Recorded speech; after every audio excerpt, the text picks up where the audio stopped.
bien, pues entonces vamos a empezar a desarrollar temas de historia de México. Algo muy importante a considerar antes de entrar con esta asignatura es ver lo siguiente. En el examen de Comipems, ustedes no tienen una sección de historia de México y una sección de historia universal. En el examen solamente les dice historia y las preguntas vienen de manera combinada. Es por ello que nosotros en Educarema lo que buscamos es que ustedes no se confundan y por eso les damos las asignaturas de manera independiente, para que tú al leer cada una de las preguntas y los planteamientos puedas distinguir muy bien entre cuáles corresponden a Historia de México y cuáles a Historia Universal. Por eso pongan mucha atención para que distingan muy bien entre los propios planteamientos. En la parte de Historia de México se llegan a presentar algunas complicaciones, principalmente por lo siguiente. Es una asignatura que tú estás viendo al mismo tiempo en tercero y secundaria. Es por ello que de repente te presentas con algunos temas que inclusive no alcanzaste a cubrir en tu temario o no has alcanzado a llevar, y por eso llegamos a tener el desconocimiento. Pero pues recuerda que esto lo llevarán todos, así que es muy importante que tú lo atiendas, lo hayas visto o no en la escuela, porque se te va a preguntar. Historia de México va a abarcar desde lo que es el México prehispánico, recuerden, antes, Hispania, antes de los españoles. ¿Bien? Y aquí me detengo un momento. Algo que hemos observado constante en sus evaluaciones, sus resultados, es que en muchas ocasiones no es que ustedes lleguen a tener confusiones con los temas. Principalmente lo que detectamos es que tienen confusiones en la lectura de los conceptos, de las palabras. Bien, entonces a la hora de leer cada una de sus interrogantes, por favor analicen muy bien la pregunta, detecten muy bien el problema. Si nosotros decimos pre, significa antes, post, después. Si decimos interno, es dentro de. Por ahí venía una pregunta de causas externas de la independencia de México. Externo es fuera de. Entonces pongamos mucha atención en el concepto y la lectura de las palabras. Muy bien, retomo. En Historia de México empezamos con el México prehispánico.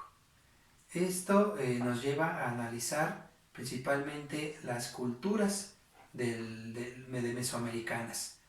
En tu examen, lo podemos ver a partir de tu guía, lo que principalmente te preguntan, te interrogan es esto: que conozcas, distingas entre las culturas mesoamericanas y que de ellas sepas dos puntos fundamentales. Uno, ubicación geográfica.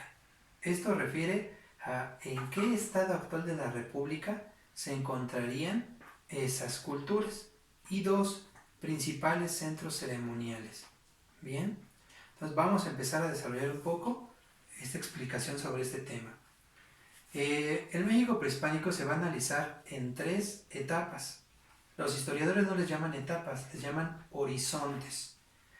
El horizonte preclásico, que abarca del año 2500 a.C. al 100 después de Cristo.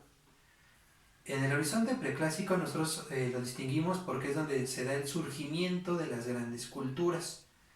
Si bien anteriormente a estos años ya había poblaciones en nuestro territorio, eran principalmente nómadas o algunas pequeñas comunas o aldeas. Durante el preclásico observaremos cómo estas aldeas empiezan a conformarse en grandes centros de habitantes y que empiezan a generar estructuras como tipos de gobierno, actividades económicas, religión e incluso diferencias entre las clases sociales. En el preclásico observaremos el surgimiento de la primera gran cultura, conocida como la cultura madre, que es la cultura olmeca. De la cultura olmeca nosotros distinguiremos algo que si bien las demás culturas también van a heredar y que son características propias de las culturas mesoamericanas, como que es propio. Por ejemplo, tenían un gobierno teocrático. Teo significa Dios, kratos gobiernos. No faraónico como en Egipto, en el cual el faraón era al mismo tiempo el dios. No. Sino que teocrático se refiere a que los gobernantes muy bien, eran al mismo tiempo parte de la religión, sacerdotes, o bien eran instruidos por la propia religión para dirigir sus gobiernos. Recuerden, tenían gobiernos teocráticos, tenían una religión politeísta. Ustedes ya me habían dicho qué significaba politeísta. Recuerden, poli, muchos, teo, Dios, creencia en muchos dioses. ¿Bien? Y si bien tenían muchas actividades económicas, la principal, pues la agricultura. ¿Okay? El cultivo del maíz, que va a ser la base de alimentación de los pueblos prehispánicos. Entre sus características de desarrollo, en este caso de escultura, arquitectura, ellos poseen la característica monolítica, es decir, con una sola piedra generaban, en este caso esculpían sus esculturas. Ok, ahora bien, de la cultura madre, de la cultura olmeca, vamos a ver a lo que en el examen nos preguntan principalmente.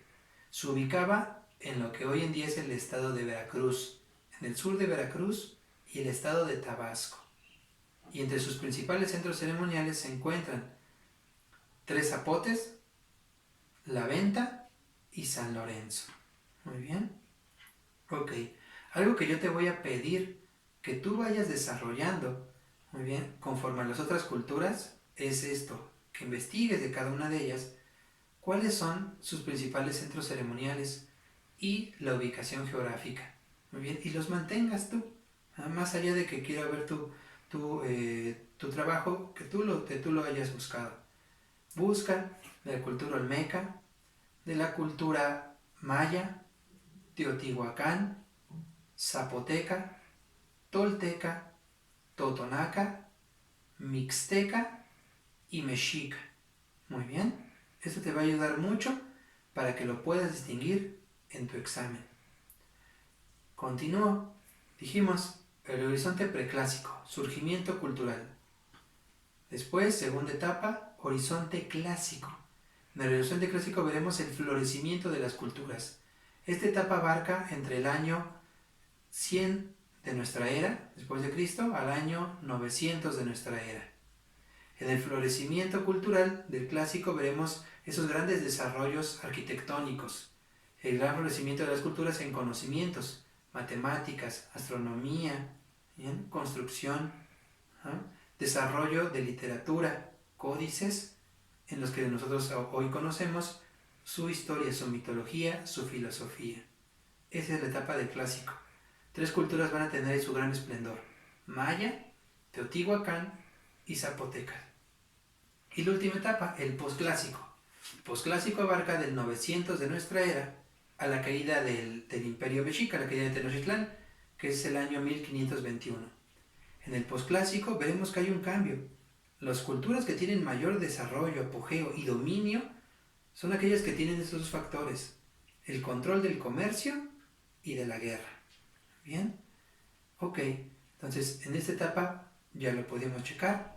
Te pido que por favor vayas buscando de las culturas que te dije, ubicación geográfica y centros ceremoniales, que eso es lo que principalmente nos piden en el examen.